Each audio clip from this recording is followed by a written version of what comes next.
This is Student Monkey Philosophy Channel, part of the Trusty Ape Co family of networks.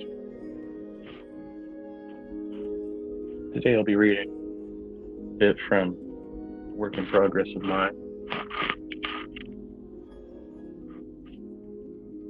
I have some fellow apes and philosophers helping me out on revising and drafting this. This is the rough draft. A piece I began in 2000. Well, I last worked on in 2022, exactly when I started it.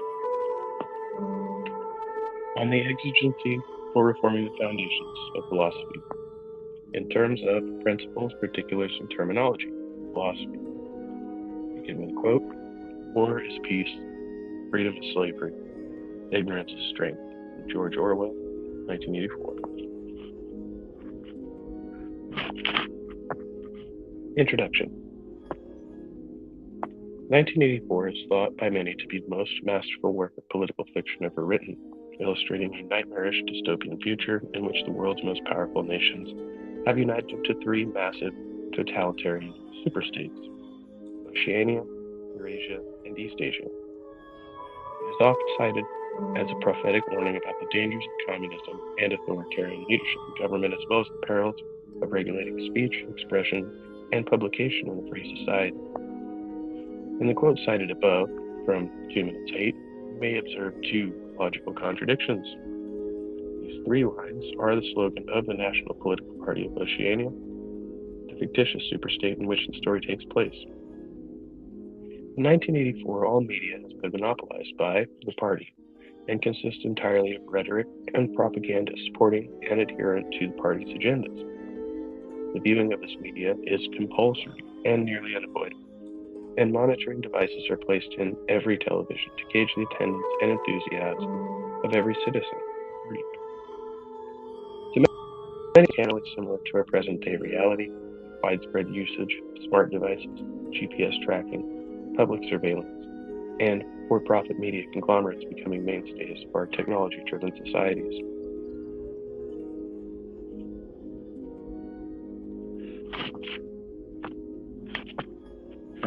Wikipedia. Critical realism, philosophy of the social sciences. Bhaskar developed a general philosophy of science that he described as transcendental realism, and a special philosophy of the human sciences that he called critical naturalism. The two terms were combined by other authors to form the umbrella term critical realism.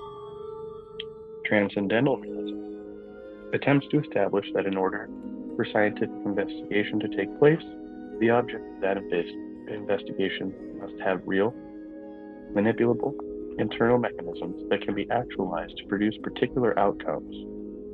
This is what we do when we conduct experiments. This stands in contrast to empiricist scientists' claims that all scientists can do is observe the relationship between cause and effect and impose meaning.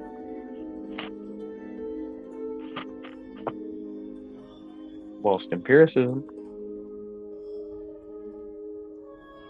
and positivism, more generally, locate causal relationships at the level of events, critical realism locates them at the level of the generative mechanism, arguing that causal relationships are irreducible to empirical, constant conjunctions of David Hume's doctrine.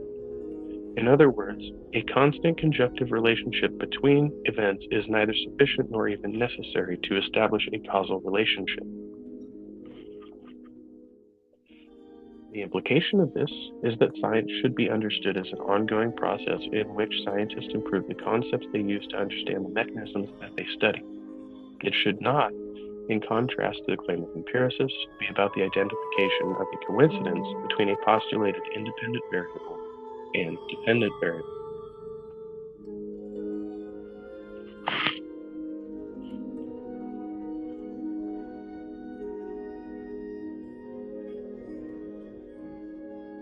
Positivism and naive falsification are also rejected on the grounds that a mechanism may exist but either A, go inactivated, B, be activated but not perceived, or C, be activated and counteracted by other mechanisms, which results in its having unpredictable effects. Thus, non-realization of a posited mechanism cannot, in contrast to the claim of some positivists, be taken to signify its non-existence. Falsification can be viewed at the statement level, i.e. falsificationism, or at the theorem level, more common in practice. In this way, the two approaches can be reconciled to some extent.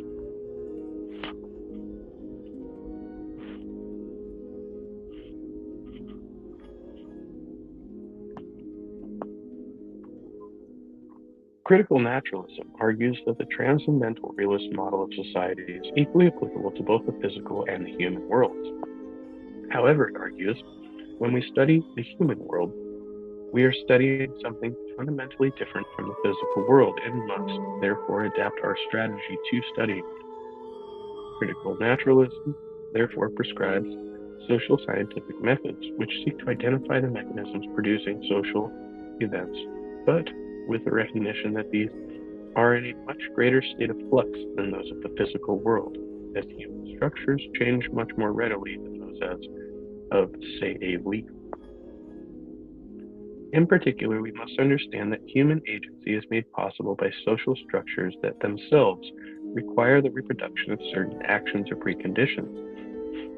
Further, the individuals that inhabit these social structures are capable of consciously reflecting upon and changing the actions that produce them, a practice that is in part facilitated by social scientific research.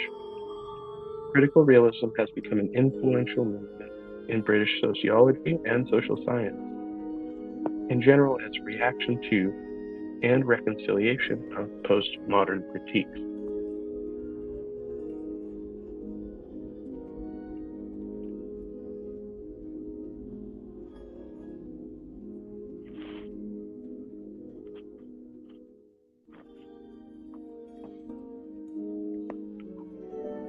Philosopher, from Oxford English Dictionary. Middle English, from a variant of Old French philosophie, via Latin from Greek philosophos, lover of wisdom, from philien, to love, and sophos, wise.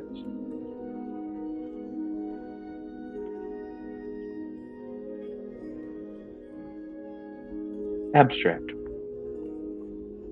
A treatise concerning the necessity for innovations in our modern discourses in the philosophies, as well as its practicable instruction and functional implementations through a reconciliation of ambiguous and incompatible terms and foundational concepts.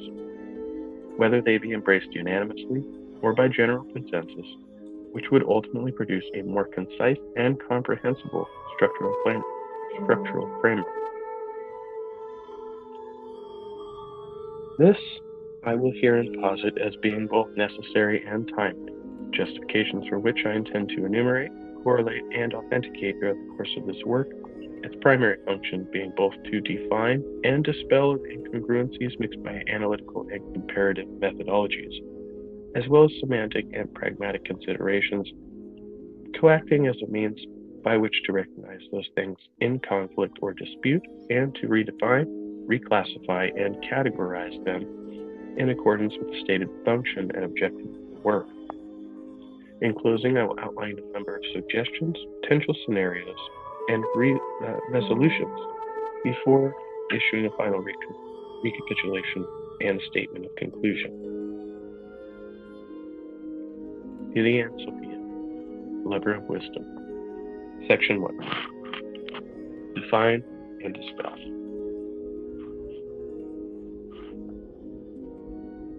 Not A. Whenever certain inquiring parties engage in philosophical discourse, it is reasonably presumed the objective of such activities must be A. To resolve conflict or uncertainty of the terms. A1. Pertaining to particulars and, within frameworks. A2. Derivative contingents via logic and reasoning. A3. Composing the non-fundamental entities, or X. A4. Thereby manifesting, in practice or principle, as systems, structures, laws, beliefs, descriptors, and real or hypothetical substrates. B. principle of sufficient reason or grounding, consequent particularities, application, subsequent classification, prioritization, reductionist categories, whether theoretical, descriptive, or constitutive, constitutive, coherent, cohesive, and ubiquitous. First principle. Aristotle, 384 to 322 BC, has been called the father of logic, of biology, of political science, of zoology, of embryology, of natural law, of scientific method, of rhetoric, of psychology, of individualism, of teleology, and of meteorology. Western philosophy has been established upon and formed incalculably by the groundworks laid by ancient Greek philosophers following the Milesians, 624 to 545 BCE, which culminated in a novel cultural and political era of reasoning, education, and social revolution unparalleled in the whole of ancient Europe. Since its inception, Socratic philosophy has guided and governed nearly every aspect of our social cooperation, from art and literature to hard sciences, religious institutions, jurisprudence, justice, equality, shared ethics and moral values, economics, and the establishment of governments, to name just a few. Man is by nature a political animal. From Aristotle, Politics. B1. Functional definitions. Define philosophy. Philien, Philopia, or lover of wisdom. Quote, strongest is necessity because it governs all things. Thales, I don't know how I pronounced that correctly, 623 to 548 BC. Thales is often referred to as the father of science, both a mathematician and astronomer of the pre-Socratics, who is historically recognized for rejecting mythological and supernatural explanations of the universe, embarking upon one of the earliest recorded exploratory feats into a more scientific philosophy. Define.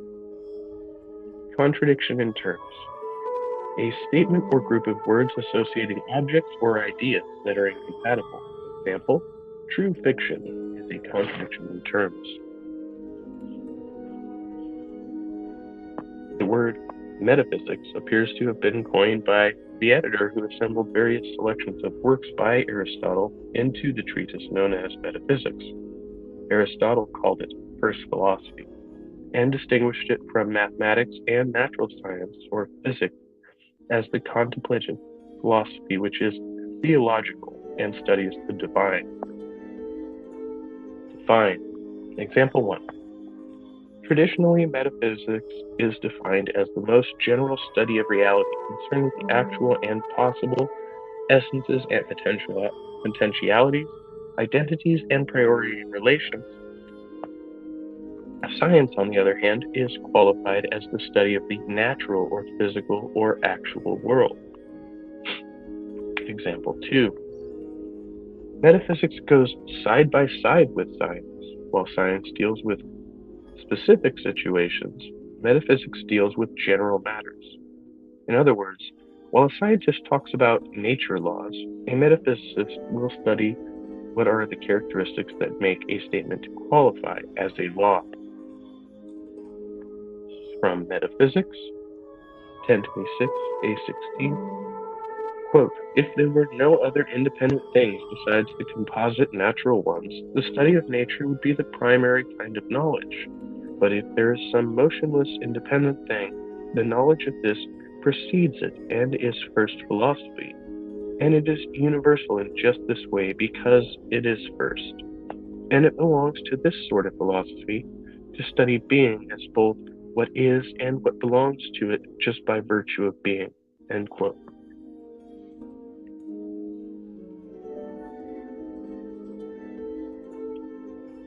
B2. Relative and compatible. A. Metaphysics is doubly qualified in linguistic polysemy yet fails categorically to clarify and legitimize its actual or intended function in practice. Ergo, metaphysics may hence be referred to without regard for its functional definition. If one might be discerned, it must logically follow that I may use physics or physicalism interchangeably in like fashion without presuming misapprehensions. Ergo, I must here dismiss with prejudice any adherence to the definitional and categorical reductionist reasoning which posits the metaphysics as either one, foremost amongst, or two, necessary to the broad spectrum of philosophical reasoning. 1x, metaphysics is subordinate to physics, but 1y, physicalism is subordinate to metaphysics, i.e., physicalism necessitates metaphysics but does not necessitate physics? Question mark.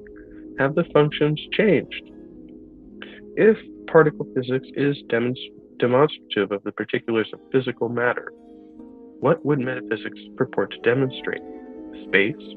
Time? Gravity? Mind? Life? Is metaphysics God? Super extra subcollateral meta. B2. B. Potential action equals function over purpose. Potential before action equals function after purpose.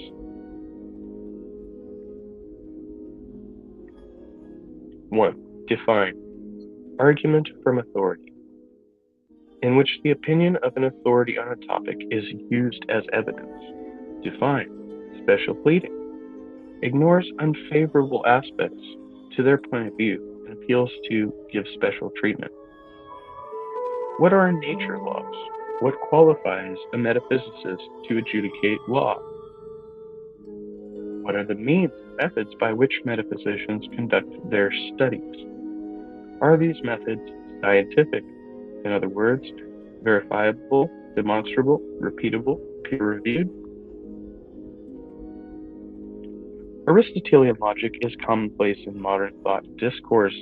The logic, or analytics, as Aristotle called it, demands the usage of simple and direct syllogisms and topical categories to clearly demonstrate one's line of reasoning in order to validate various inferences made and conclusions reached throughout a discussion. E.g., 1. All men are mortal. 2. All Greeks are men. Ergo, all Greeks are mortal. We can see why this tool is useful in any conversation we might engage in, but while it is commonplace for us, it was patently not so in Aristotle's time. With rudimentary knowledge of hard science and no empirical methods of measuring, recording, or testing the numerous natural phenomena seemingly governing every facet of human experience, superstition and conjecture were more common than not.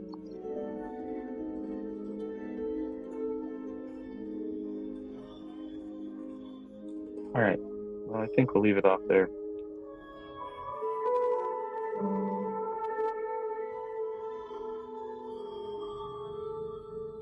This has been the Stupid Monkey Philosophy Chat for Sunday morning, September 17th, 2023. Let me know what you think if you want to be involved in the revision of this work. I've got a few people working with me right now to help make it better, and everybody's input will be greatly appreciated.